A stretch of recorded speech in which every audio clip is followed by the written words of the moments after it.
In their thousands, they came, this time outside Downing Street, with a message for their government. The British government is sustaining the State of Israel. In fact, the State of Israel couldn't exist for a single week if it weren't for the support of the United States, Britain and other Western states.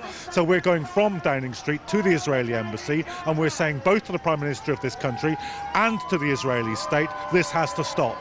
The British government, they need to stop lying, and they need to stop being the cowards that hide behind Israel's tail, because Israel cares not a jot about UK.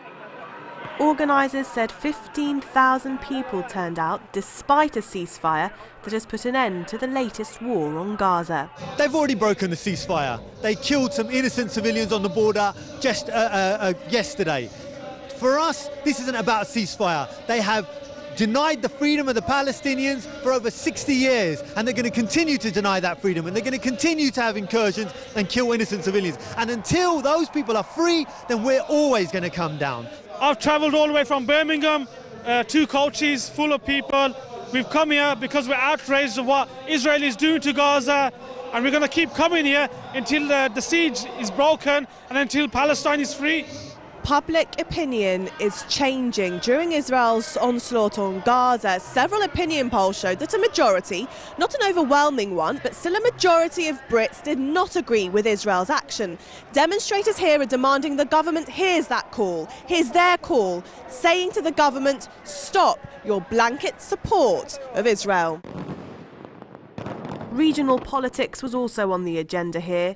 This was the first major military assault on Gaza since the Arab Spring, and all eyes were on the region to see if things have really changed.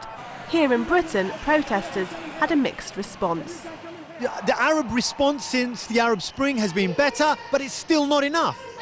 Caste led in 2008-2009 when there was a ground invasion happened before the Arab revolutions, and this happened after the Arab revolutions. Israel has lost an important degree of support from the state of Egypt. It's lost support from the Turkish state. It's much more isolated than it was, and I think that that's to the advantage of the Palestinians, but much more could have been and should have been done. More then needs to be done.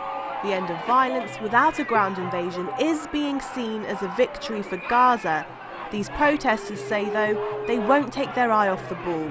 They say until there's an end to the siege and a state of Palestine, there is still work to be done.